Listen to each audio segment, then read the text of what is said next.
Hello everyone, I'm back.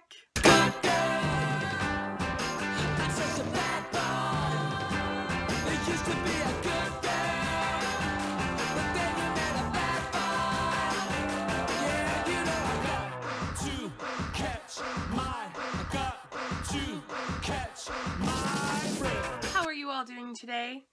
It is probably Tuesday. It was Monday. I don't know if it's still Monday. I haven't checked the time. Anyways, and it is February. So my last video I filmed in January, and January was a really off month for me. I got really sick. If you can't tell, I'm still kind of like getting over being sick. So I'm sorry if my voice sounds weird. And I just was completely out of it. On top of that, I also injured my back in January. It was just an off month. It was an off month for me. But it was a good reading month for the most part. Anyways, while trying to edit one of my previous filmings of one of the videos I'm going to film tonight, I realized that my editing software does not allow me to put pictures like over the video. So there are quite a few books that I'm going to be mentioning in the next couple of videos that I don't own and I borrowed from the library, and I don't have a physical copy of them. So what I'm going to do is I'm going to tell you what the book is, and then I will try to insert a picture. Even though it won't be an overlay over my face, you'll at least get to see what the book looks like. And so I won't be able to hold it up while I'm talking about it or have it on the screen while I'm talking about it, but that way you can see what I'm even talking about. So that if you want to go pick up the book, you can. In this video, I'm going to share with you the books that I read in January, the book I'm currently reading, and the books I hope to get to in the month of February. So I'm going to go really fast. I'm not going to try to talk about each book too much because I don't want this video to be a million hours long. So without further ado, let's get right into the books. So I read a total of 11 books in the month of January. Some of them were books I was finishing from December. Some of them were novellas, so it seems like a lot of books, but it probably wasn't as many as it sounds like.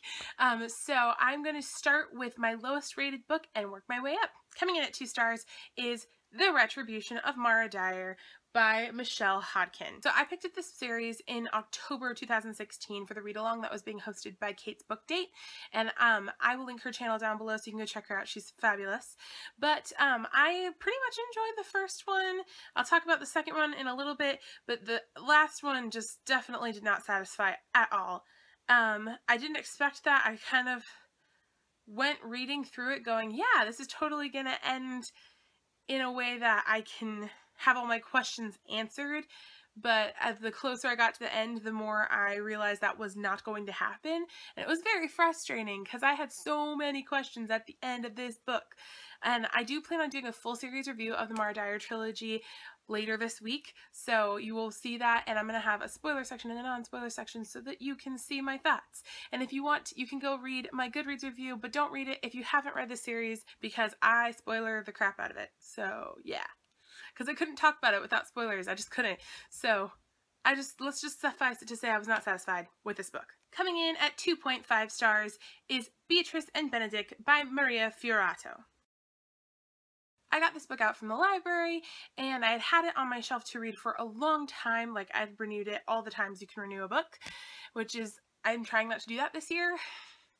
But anyways, so I was really looking forward to this book. Those of you who've been watching my channel for a while know that I love Much Ado About Nothing by Shakespeare, and I love Beatrice and Benedict. They're like my favorite Shakespeare couple. I just love them so much, and so I was very excited to read this book. And the premise of this book was that it was supposed to be what happened before Much Ado About Nothing, because it's alluded to, if you haven't read Much Ado About Nothing, it's alluded to in the book that they knew each other before this happened, before this comes across in the play. And so this was supposed to be what happened before. It was, oh no, it was, no.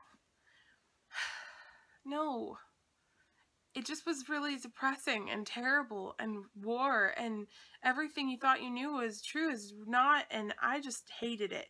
No. And I read the whole thing because I was reading it going, it's gonna turn around, it's gonna turn around, it's gonna turn around. It didn't. It did not turn around. It stayed the course the whole time. No. Coming in at 3 stars was The Evolution of Mara Dyer by Michelle Hodkin. This is the second book in the Michelle Dyer trilogy, and I had picked this book up in October and got probably about, I don't know, a third of the way through it, and then I didn't pick it up again until January, because I was reading other stuff, and then when I finally picked it back up, it was hard for me to get back into it. And then as soon as I did, I was totally sucked in. I wanted to know what happened, and I wanted to know what was going on. This book series is so...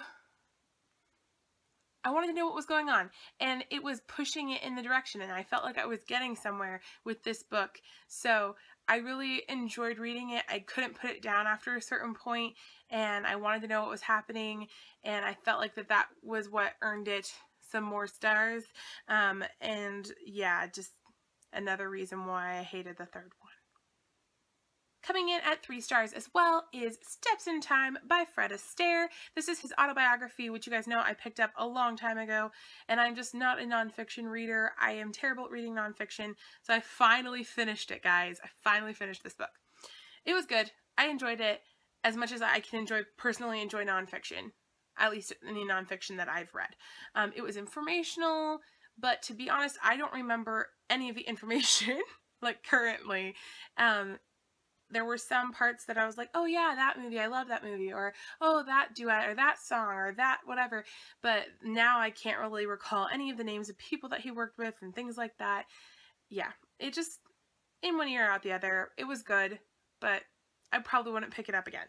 Coming in at 3 stars as well are 2 novellas from the Wrath and the Dawn series by Renee Ahdieh.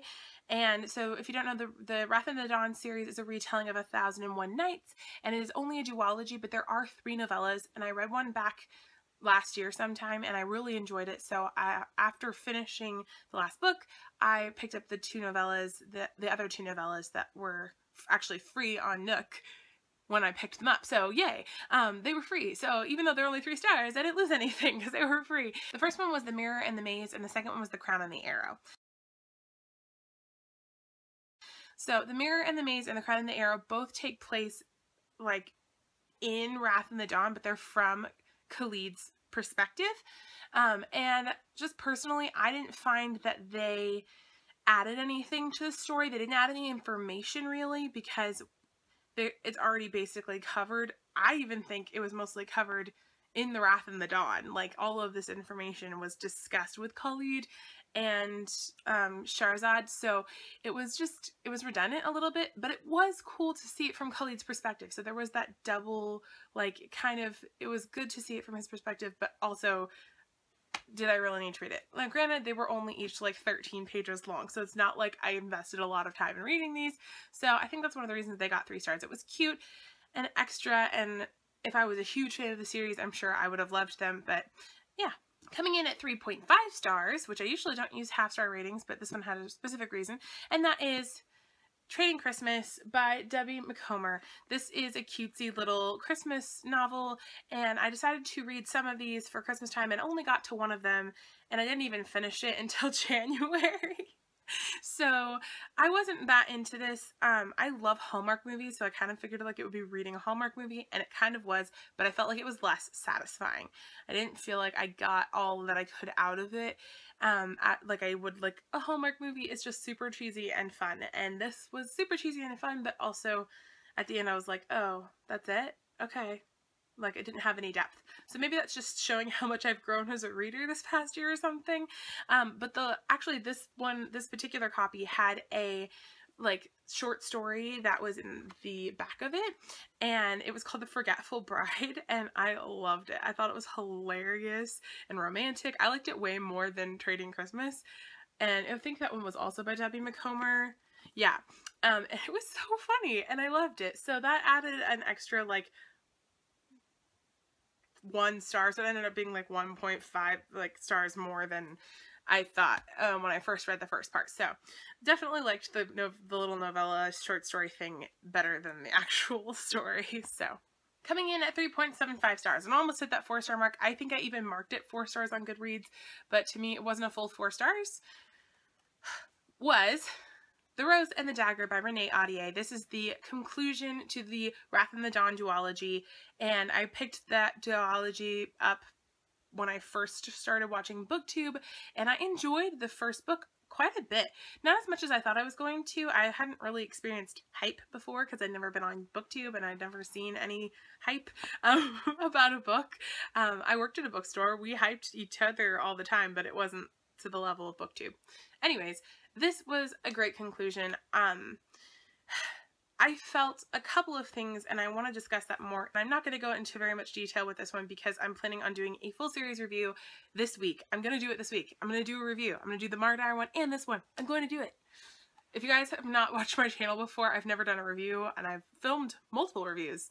I just never feel happy with them enough to post them. So anyways, I felt this was a great conclusion to it. I had some qualms. I'll talk about them in my review video, so stay tuned for that coming later this week. Coming in at 4 stars is a little bit of a strange title, and that was Under the Aegis.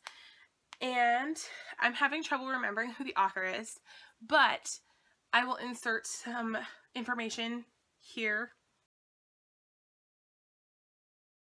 So last year, one of my students actually introduced me to an app called Webtoons, and it is kind of like freelance comics. So some of them are really well drawn, some of them are kind of drawn, but some of them have great stories, and she had recommended a whole bunch of them to me, and one of them was Under the Aegis, and it is so good. And it just got completed during the month of January was the last chapter that was posted, and it was so good, and I had to mention it. If you guys like reading comics and you want to find something free to read that is, you know, engrossing and you're really attached to all of the characters, sometimes the art isn't the best and sometimes it's amazing. Under the Aegis is pretty good artwork. It's not like mind-boggling, but it's not bad, and I'm saying that as not an artist, but I very, very much enjoyed the plot and the characters a lot. So it is really, really good, and I would highly recommend you check it out. It definitely got 4 stars. So, and the last 2 books both got 5 stars, to no one's surprise, because you all know how much I love this author, and that is Sense and Sensibility and Mansfield Park, both by Jane Austen. And I've read both of these before, so they were rereads for me, but I read them for the Ostentatious Book Club that was started by Zoe at Read by Zoe. I'll link her channel information down below. And I loved rereading these. I actually listened to the audiobook version, and I listened to the one by Juliet Stevenson, and I felt like she read them very, very well. And yeah, I very much enjoyed rereading them. These definitely will probably always get 5 stars. I can't imagine myself giving them less than 5 stars. So yeah. So I'm definitely sure I babbled way too long about all of those. So my TBR for February, I'm just gonna zip right through. So I'm currently reading, drumroll please, A Court of Mist and Fury by Sarah J. Maas. I don't know why I've taken so long to pick this book up. Actually, I do, because I kind of liked Tamlin in the Court of Thorns and Roses, and I've heard so many things about how everyone hates Tamlin now, and I was like, great, I don't hate Tamlin already, and I feel like I don't want to read a book where I'm going to hate him. And I can totally see now why everyone loves this book so much. I can't believe it took me this long to pick it up. So if you've been avoiding reading this book for any reason, you should totally pick it up. I'm only 64 pages into this book, and I'm completely convinced that this is going to be one of my favorite books of 2017 already. I think it only took me 5 chapters to fall in love with Rhys, and yeah, that's pretty much it. So I can't wait to finish this. Yes. The book that I'm still currently reading on Goodreads, but I'm not currently reading now, is the first book in the Sweet Rain series by Sakura Tsukuba. My roommate and I were reading these during Christmas time, and we didn't finish it, so I'm trying to get her to finish it with me, and she's like, it's not Christmas anymore, I don't want to read it. And I'm like, I really want to finish it so it can get off my Goodreads, and I don't want to DNF it because I'm liking it, so I don't know what to do. Qualms, problems. I'm gonna just take it off and pretend I never started reading it and then just go back to reading it again next Christmas. I don't know. The next books are all books I want to get to in the month of February. Who knows if I'll get to all of them, but here we go. Starflight by Melissa Landers. I have this out from the library, and the sequel comes out in a couple of days, maybe tomorrow, and I want to know if I want to read the sequel. So I'm gonna read this one and see if I want to read it. A Torch Against the Night by Saba Tahir. This is the sequel to An Ember in the Ashes, and I can't believe I haven't read it yet because it came out like last year sometime, and I need to read it. Passenger by Alexander Bracken. This book I bought a million years ago, and Wayfarer, which is the last book in the duology, came out in January sometime, and I don't know if I want to purchase it because I haven't read the first one, and I need to read it so I can know if I want to continue with this duology and finish it up. So we'll see what happens when I read it. The next one is Jane Eyre by Charlotte Bronte. I've never read this book, and that saddens me, but I am super happy because I'm going to be picking this book up this month for the Ostentatious Book Club. So if you don't know, I already mentioned it briefly earlier, but the Ostentatious Book Club was started by Zoe at Read by Zoe, and we have finished all of Jane Austen's major novel works. We didn't read any of like Lady Susan or any of those. We just finished her completed novels. And so we are moving on to more classics, and the next one we're going to read is Jane Eyre. And this is a very thick book. First of all, don't you love this cover? It's so gorgeous. It's one of the Barnes & Noble covers, and I just love it so much. But anyways, I'm so excited to read this for the first time. I was actually in Jane Eyre the musical in college, and I fell in love with the story and the characters, and I meant to pick it up. That's actually why I bought this copy of it, and then I never read it. So probably because I felt like I already knew the story. So now I have a reason to read it. So thank you, Zoe. Here we go. And last, but definitely not least, because I can't believe I haven't already read this, and I think the only reason that I haven't read it yet is because I'm currently reading A Court of Mist and Fury, and that is Wind Witch by Susan Dennard. This is the sequel to Truth Witch, and I adored Truth Witch last year so much. So this is definitely, you're going to hear a lot about this book probably in my wrap up, because I'm definitely getting to this. Like, if I can get to Court of Mist and Fury and Jane Eyre in this, and I don't get to anything else, I will be a happy person. Alright, so hopefully this video is not too long, and that is all that I have for you for my January wrap up and my February TBR, and I can't wait to see you in my next video with more goodness. I hope I didn't talk too fast or anything. But anyways, I will see you all soon with another video. Have a beautiful, beautiful February. Bye!